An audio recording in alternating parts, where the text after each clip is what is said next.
Sandra is a 51-year-old teacher in Hamilton. She moved in with her partner 2 years ago, kept her condo, and started renting it out. Sensible plan. The mortgage was nearly paid.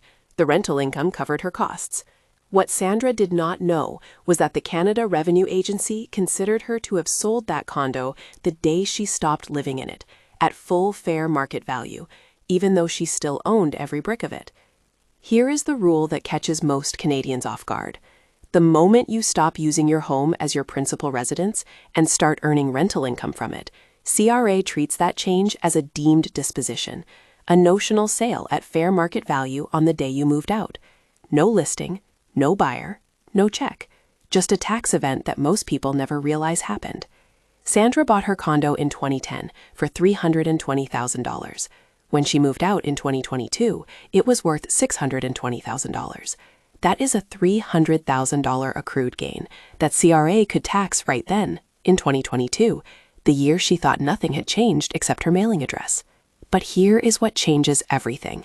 Section 45(2) of the Income Tax Act allows you to file a simple written election with your tax return for the year you move out. One signed letter, no special CRA form.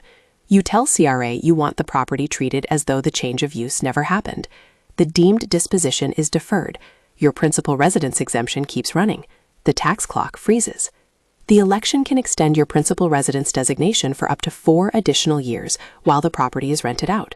4 years of protection from one letter and a postage stamp. Here is the layer most people never see coming. 2 conditions must hold. First, you cannot designate another property as your principal residence during those years. Second, and this is the trap that costs the most, you cannot claim capital cost allowance on the rental property.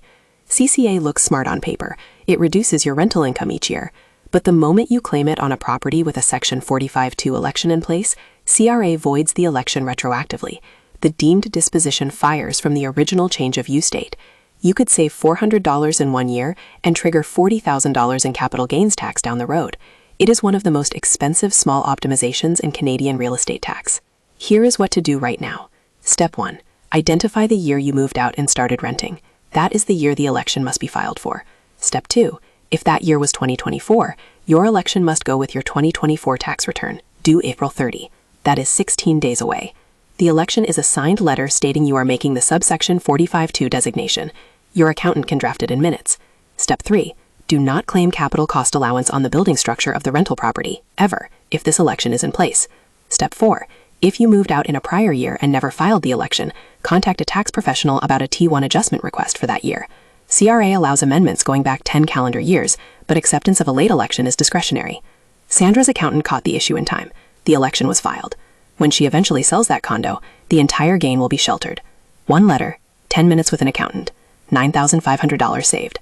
April 30 is in 16 days. Full breakdown in the comments.